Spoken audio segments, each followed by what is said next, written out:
Bismillahirrahmanirrahim. Assalamualaikum warahmatullahi wabarakatuh. Saya Nur Hidayah binti Azizah, nombor matrik 19BI01008. Tajuk yang akan kami bentangkan pada hari ini adalah mengenai tanah wakaf. Assalamualaikum warahmatullahi wabarakatuh. Saya Alfiana binti Nasrul, nombor matrik 19BI01052. Okey, kita lihat kepada yang pertamanya iaitu definisi wakaf, di mana wakaf ni berasal daripada perkataan Arab iaitu waqafa yang bermaksud menahan, menegak ataupun berhenti. Manakala secara keseluruhannya wakaf ni adalah tertahan hartanya oleh si wakaf untuk segala urusan jual beli, pewarisan dan wasiat, di samping mengekalkan sumber fizikalnya untuk kebajikan, iaitu dengan niat untuk mendapat keredaan di sisi Allah Subhanahu Wa Taala. Okey, menurut ulama Safiyah, wakaf ni adalah menahan harta yang mungkin boleh dimanfaatkan selama bendanya masih baik, dengan cara memutuskan hak pemilikan atas harta tersebut, dalihan untuk kepentingan yang dibolehkan. Okey, seterusnya kita lihat kepada dalil pensyariatan wakaf, di mana secara umumnya tidak terdapat dalam ayat Al-Quran yang dia menerangkan tentang wakaf secara terperinci, tetapi disebabkan wakaf ini adalah dikategorikan kepada infak fisabilillah, maka dasarnya itu digunakan para ulama dalam menerangkan konsep wakaf, iaitu berdasarkan kepada ayat-ayat umum dalam Al-Quran, di mana yang pertamanya iaitu daripada surah Al-Baqarah ayat 268 yang bermaksud, wahai orang-orang yang beriman, belanjakanlah pada jalan Allah sebahagian dari usaha kamu yang baik-baik, dan sebahagian dari apa yang kami keluarkan dari muka bumi untuk kamu, dan janganlah kamu sengaja memilih yang buruk daripadanya lalu kamu mendermakan atau kamu jadikan pemberian zakat, padahal kamu sendiri tidak sesekali akan mengambil yang buruk itu jika diberikan kepada kamu, kecuali dengan memejamkan mata padanya, dan ketahuilah sesungguhnya Allah Maha Kaya dan lagi sentiasa terpuji. Dan seterusnya iaitu daripada surah Al-Imran ayat 98 yang bermaksud, kamu tidak sesekali akan mencapai hakikat kebajikan dan kebaktian yang sempurna sebelum kamu mendermakan sebahagian dari apa yang kamu sayangi, dan sesuatu apa jua yang kamu dermakan, maka sesungguhnya Allah mengetahui. Secara umumnya, okey, daripada dalil-dalil yang disebut, maka para ulama ni dia bersepakat menerima wakaf sebagai satu infak, iaitu amal jariah yang disyariatkan oleh dalam Islam. Tiada siapa yang dapat menafikan dan menolak tuntutan amalan wakaf dalam Islam, kerana wakaf ini dia telah dijadikan amalan di kalangan para sahabat Rasulullah SAW, ahli-ahli ibadah yang suka bersedekah dan membuat amal kebajikan, serta ahli-ahli ilmu yang suka mendampingi dirinya dengan Allah Subhanahu Wa Taala. Okey, seterusnya kita lihat kepada jenis-jenis wakaf. Okey, jenis yang pertama adalah wakaf am, iaitu mewakafkan harta bagi tujuan kebajikan Islam semata-mata tanpa menentukan tujuan khusus sebab diwakafkan. Okey, wakaf jenis ini amatlah digalakkan dalam Islam kerana wakaf ini ditujukan secara umum dan ataupun untuk orang ramai, dan pahalanya akan terus diterima oleh si pewakaf walaupun si pewakaf itu meninggal dunia. Okey, wakaf jenis ini amat sesuai sebagai salah satu sumber pembiayaan aktiviti pembangunan ummah, sama ada dalam bidang sosial, ekonomi, pendidikan dan lain-lain. Okey, jenis wakaf yang kedua adalah wakaf aras, iaitu mewakafkan harta bagi tujuan sesuatu kebajikan secara khusus seperti tujuan masjid, surau, kubur dan sebagainya. Wakaf ini tidak boleh digunakan bagi tujuan selain yang diniatkan. Okey, seterusnya adalah wakaf musytarak, iaitu mewakafkan harta bagi tujuan kebajikan secara bersama oleh beberapa orang. Contohnya wakaf tanah pertanian yang sebahagian hasilnya itu ditujukan untuk anak cucu dan sebahagiannya adalah untuk tujuan umum. Itu adalah jenis-jenis wakaf yang terdapat dalam Islam. Okey, seterusnya kita lihat kepada tanah wakaf mengikut perspektif syariah, di mana Islam ni dia telah menyediakan satu mekanisme agihan semula kekayaan bagi memastikan pembangunan ekonomi dinikmati bersama oleh masyarakat, iaitu melalui zakat, hibah, kifarah, korban dan juga wakaf. Okey, tanah wakaf ni dia memainkan peranan yang penting, iaitu untuk menyediakan pendidikan, pusat kesihatan, tempat ibadah serta menyediakan kemudahan-kemudahan jalan raya, jabatan dan sebagainya. Okey, sistem yang digunakan pakai oleh masyarakat terdahulu adalah dengan mengamanahkan tanah wakaf ini kepada ketua kampung ataupun imam masjid, yang menyebabkan banyak tanah wakaf ini tidak didaftarkan. Maka masalah ini akan terjadi lebih parah apabila orang yang mengamanahkan tanah wakaf itu meninggal dunia dan tidak memaklumkan kepada waris sebelum meninggal. Okey, justru pihak kerajaan ni dia telah mewujudkan Badan Pengurusan dan Pentadbiran Wakaf Malaysia, iaitu Majlis Agama Islam di setiap negeri. Okey, Majlis Agama Islam negeri adalah sebagai pemegang amanah tunggal kepada semua harta wakaf yang terdapat di Malaysia, bagi memastikan harta wakaf ini dibangunkan mengikut projek yang boleh memberi peluang ekonomi kepada masyarakat. Majlis Agama Islam negeri ini dia akan mengambil pandangan dari jawatan kuasa agama, daripada jawatan kuasa pelaburan dan pembangunan serta jawatan kuasa syariah. Okey, seterusnya kita lihat pendaftaran tanah wakaf ni di bawah Majlis Agama Islam. Okey, dia terdapat beberapa cara. Yang pertamanya adalah pindah milik, di mana pendaftaran melalui pindah milik ini merupakan salah satu bentuk pendaftaran yang digunakan oleh pihak Majlis Agama Islam Negeri. Secara keseluruhannya, pendaftaran tanah wakaf melalui proses pindah milik ini adalah sama kerana mereka berpandukan kepada kaedah pendaftaran yang telah ditetapkan oleh pejabat tanah. Okey, perbezaannya adalah proses pendaftaran yang dilakukan oleh Majlis Agama Islam sebelum pengisian borang 14A, terutamanya dalam soal penggunaan borang yang telah disediakan oleh MAIN. Okey, dia terdapat proses ini, dia ada beberapa langkah. Yang pertama adalah kita memulakan dengan permohonan wakaf oleh pewakaf, dan seterusnya terima permohonan daripada wakaf dan bukti fail pewakaf. Dan borang 14A, dokumen yang lain disertakan. Maksudnya pewakaf dan dia menyertakan borang 14A, dokumen-dokumen yang disertakan iaitu maklumat pewaris, maklumat pewakaf, resit, cukai, geran tanah dan persetujuan pewakaf.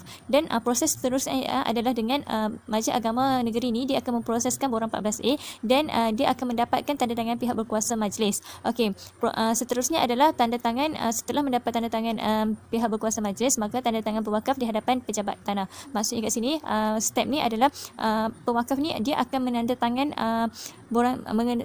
tanda tangan borang tersebut di hadapan pejabat tanah, dan dia akan meletakkan mati stamp dan daftar di pejabat tanah.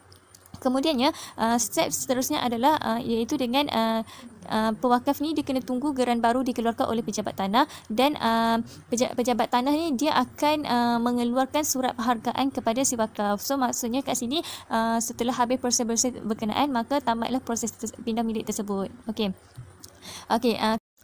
Kesan daripada pendaftaran secara pindah milik melalui borang 14A ini ialah hak milik pemindahan hendaklah terserah dan terletak hak kepada penerima pindah milik apabila pendaftaran mana-mana pihak milik dibuat. Okey, bersekali dengan faedah mana-mana kepentingan berdaftar yang dinikmati pada ketika itu secara bersama dengan tanah itu. Okey, selain itu kesannya juga adalah penerima pindah milik mana-mana tanah bermilik hendaklah memegang tanah hak milik, dan ianya tertakluk kepada 3 perkara. Iaitu yang pertama adalah apa-apa pajakan, cagaran atau kepentingan berdaftar lain yang sedia ada mengenai pada masa pindah hak milik didaftarkan. Okey, semua syarat dan sekatan kepentingan yang ada pada ketika itu boleh dipakai kepadanya. Apa-apa perkara lain yang pada ketika itu tercatat di atas atau disebut di dalam dokumen hak milik. Okey, pada kebiasaannya proses pindah milik berjalan dalam tempoh yang tidak menentu. Okey, kadang-kadang dia mengambil masa yang singkat atau memakan masa yang agak lama. Ia adalah bergantung kepada dokumen-dokumen yang diperlukan dalam pendaftaran pindah milik, sama ada mencukupi atau sebaliknya. Setelah permohonan yang lengkap dibawa ke pejabat tanah, maka proses menunggu pengeluaran hak milik ke atas nama majlis memakan masa antara sebulan sehingga 3 bulan. Dengan ini semua keuntungan pendapatan yang diperolehi daripada aset yang diwakafkan ini adalah terserah haknya kepada Majlis Agama Islam Negeri sebagai penerima milik wakaf yang diwakafkan. Ini adalah proses untuk mendaftarkan tanah wakaf tersebut melalui pindah milik. Yang kedua yang kita boleh guna adalah peletahakan berkanun ataupun statutory vesting. Kaedah ini adalah yang digunakan oleh pihak MAIS dalam mendaftarkan tanah wakaf di Malaysia, selain daripada kaedah yang pindah milik yang tadi tu. Kaedah ini adalah berdasarkan perkeliling Ketua Pengarah Tanah dan Galian Persekutuan dalam bilangan 8/99. Hal ini ada dinyatakan dalam peruntukan Seksyen 416(C) dalam Kanun Tanah Negara. Kalau kita buka dalam KTN, dia ada menyatakan dalam Seksyen 416(C) ni. Okey, sekiranya macam mana keadaan yang membolehkan peletahakan berkanun ni digunakan adalah salah satu dia apabila majlis ni menghadapi masalah kesukaran dalam mendaftarkan tanah wakaf melalui kaedah pindah milik atau kaedah menyerah balik tanah kepada kerajaan. Selain itu, mereka menggunakan kaedah ini apabila sekiranya pihak majlis menerima maklumat tanah wakaf yang tidak jelas di sesuatu daerah. Yang ketiga adalah jika tanah wakaf yang berstatus pertanian yang kurang daripada 1 ekar.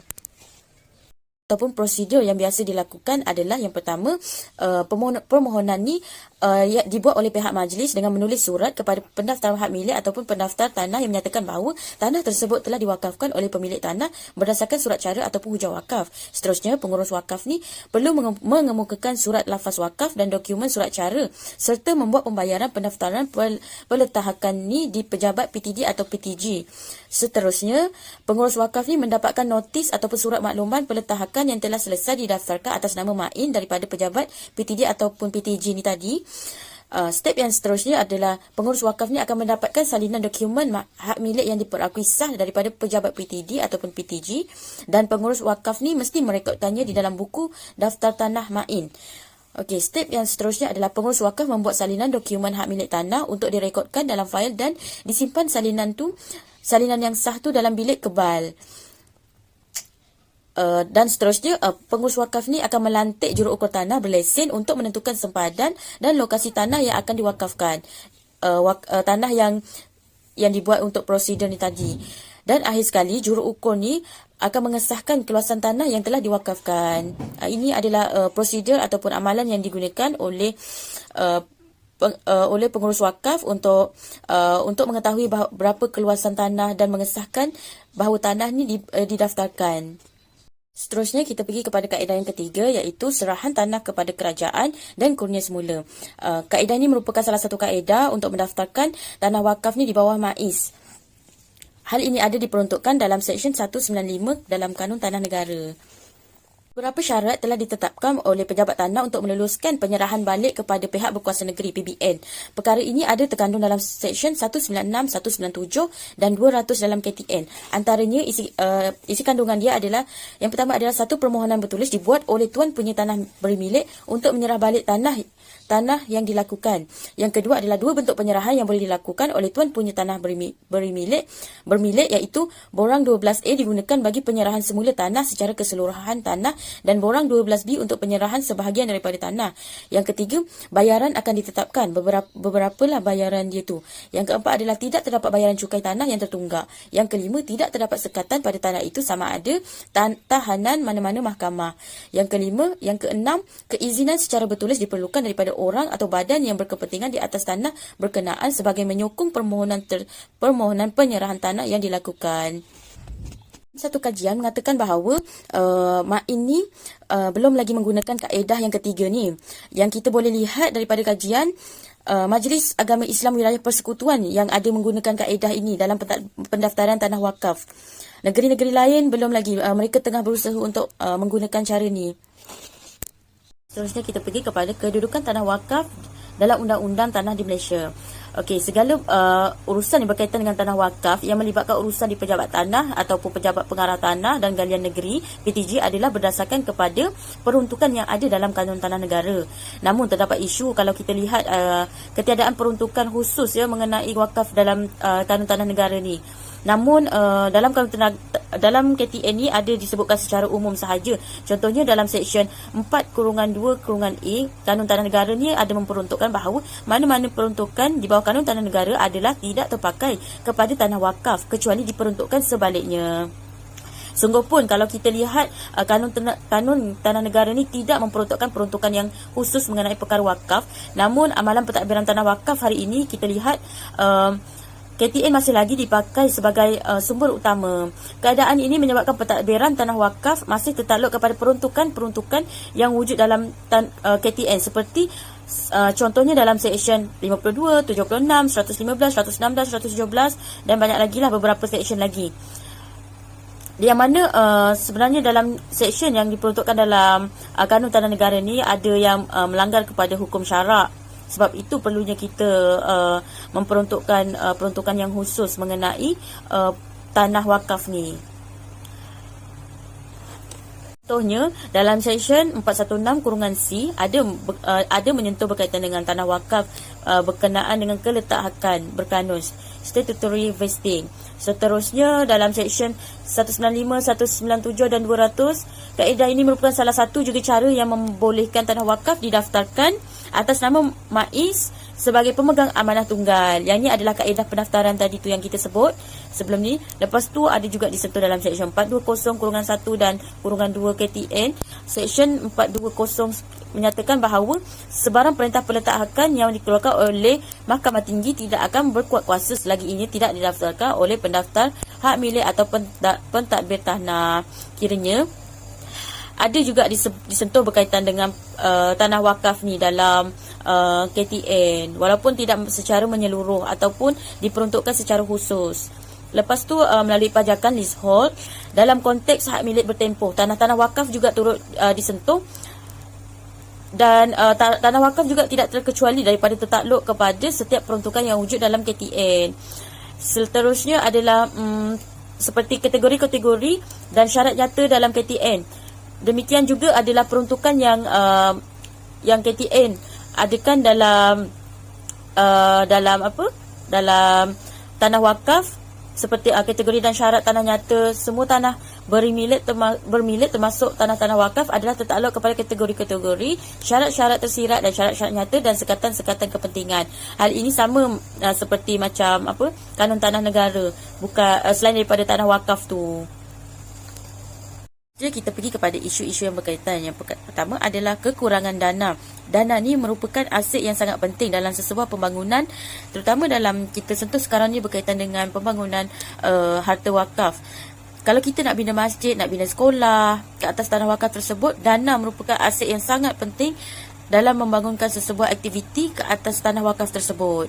Yang kedua adalah kekurangan tenaga pakar dalam bidang teknikal ataupun profesional. Contohnya kita ni kekurangan tenaga pakar dari segi dalam bidang syariah, dalam bidang perundangan Islam. Memang kita sangat kurang. Yang ketiga adalah tidak seragamnya undang-undang perundangan wakaf. Ada setengah negeri ni dia mempunyai enactment wakaf yang tersendiri. Contohnya enactment negeri Melaka, Selangor, Negeri Sembilan dengan Perak. Dia mempunyai enactment pentadbiran wakaf. Manakala bagi negeri-negeri lain merupakan menggunakan enactment pentadbiran agama Islam. Kiranya dia tak ada peruntukan yang khusus. Oleh itu penyeragaman adalah tidak dapat digunakan dalam hal ini kerana ada negeri yang ada peruntukan yang khusus, ada lagi negeri yang tak ada peruntukan, yang mana hanya berdasarkan atau berlandaskan enactment pentadbiran agama Islam sahaja. Boleh kita rujuk adalah antara Majlis Agama Islam Negeri Pulau Pinang lawan Abdul Latif bin Hassan. Dalam kes ni pada tahun 1882 dan 1905, Haji Dresni telah bagi tanah kepada plaintiff iaitu Haji Abdul Rashid kalau ikutkan surat ikatan untuk dia pegang sebagai amanah dan bagi tujuan dia ni untuk digunakan tanah ni sebagai perkuburan Islam ataupun masjid. Dan jawatan kuasa fatwa telah mengeluarkan fatwa bahawa tanah yang diberi amanah kepada plaintiff ni adalah tanah wakaf. Seterusnya, defendant ni telah memperolehi pentadbiran harta pusaka si mati yang Haji Idris ni tadi. Dia telah memindah milik harta nama tanah tu ke atas nama si defendant pertama ni. Dan apabila telah mendapat sanksi daripada mahkamah, dia menjual tanah ni kepada defendant kedua. Tapi defendant kedua ni merupakan bukan Islam. Seterusnya, namun plaintiff telah menegaskan bahawa penjualan tersebut adalah bertentangan dengan undang-undang syarak, iaitu defendant pertama ni dia telah menjual kepada orang bukan Islam, dan itu merupakan kesalahan dalam hukum syarak lah. Seterusnya, mahkamah memutuskan mahkamah berpihak kepada plaintiff dan semua urusan yang berkaitan antara defendant 1 dengan defendant 2 adalah tidak sah. Hal ini kerana tanah tersebut adalah tanah wakaf. Tanah wakaf kan tak boleh dijual. Sebagai rumusan kepada perbincangan kita pada hari ini adalah sebenarnya isu berkaitan dengan pendaftaran tanah wakaf ni merupakan salah satu isu yang sangat besar yang mesti diselesaikan oleh pihak MAIN terlebih dahulu. Sebarang perancangan dan pembangunan di atas tanah wakaf tidak akan dapat dijadikan satu kenyataan kerana pengurusan tanah di Malaysia ni adalah terikat dengan kanun tanah negara, iaitu yang meletakkan bahawa pendaftaran adalah segala-galanya. Dalam melancarkan perjalanan proses pendaftaran ni, pihak yang bertanggungjawab khususnya pihak MAIN ni mesti memainkan peranan penting, terutamanya dalam memantapkan organisasi pentadbiran sama ada dari sudut enactment perundangan dan penambahan kaki tangan. Ini adalah salah satu cadangan. Untuk memastikan perancangan dan pembangunan tanah wakaf ni dapat disempurnakan, maka satu penggemblengan tenaga atau kira macam kerjasama sama ada daripada pihak agama dan pihak kerajaan ni sama-sama membantu dalam menyelesaikan isu pendaftaran ini agar harta wakaf di negara ini menjadi simbol kekuatan ekonomi umat Islam. Ini sahaja daripada kumpulan kami. Terima kasih.